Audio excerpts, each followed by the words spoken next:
Si elle est aujourd'hui une experte reconnue dans le monde de la mode et du luxe, Marie-France Pocna a d'abord suivi des études de droit, dont elle a gardé le goût de l'enquête. Par les hasards de la vie, elle s'intéresse au début des années 80 à Marcel Boussac, dont la maison de textile fut l'un des fleurons de l'industrie avant de connaître une faillite retentissante.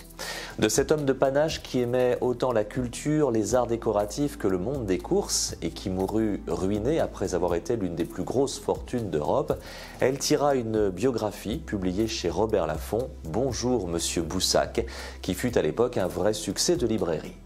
Suivent alors des ouvrages sur Gianni Agnelli, le charismatique patron de Fiat, sur l'entrepreneur Paul Ricard, qui œuvra dans le domaine artistique avec sa fondation, ou encore sur la créatrice Nina Ricci, grand nom de la mode.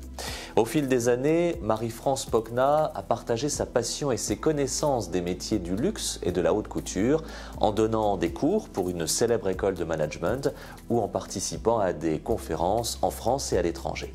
S'il est un créateur de mode pour lequel Marie-France Pocna garde une réelle affection, c'est bien Christian Dior.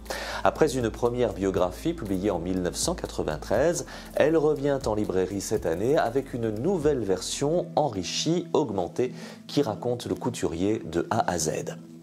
Né dans un milieu bourgeois aisé, soumis à une misère noire après la crise de 1929, le jeune Christian Dior se construit tout seul, en sachant s'entourer de personnalités artistiques qui deviendront essentielles. Et après la guerre en 1947, son talent explose avec son style unique, le New Look, qui le propulse sur la scène internationale. Une carrière courte, menée tambour battant jusqu'à sa mort en 1952, mais un nom qui aujourd'hui encore fait rayonner l'élégance à la française dans le monde entier. Avec érudition, s'appuyant sur des archives privées et des rencontres inédites, Marie-France Pocna nous offre la biographie de référence du grand couturier. Par une écriture fluide et agréable, elle raconte le créateur et l'homme privé, celui qui révolutionna la mode et la haute couture.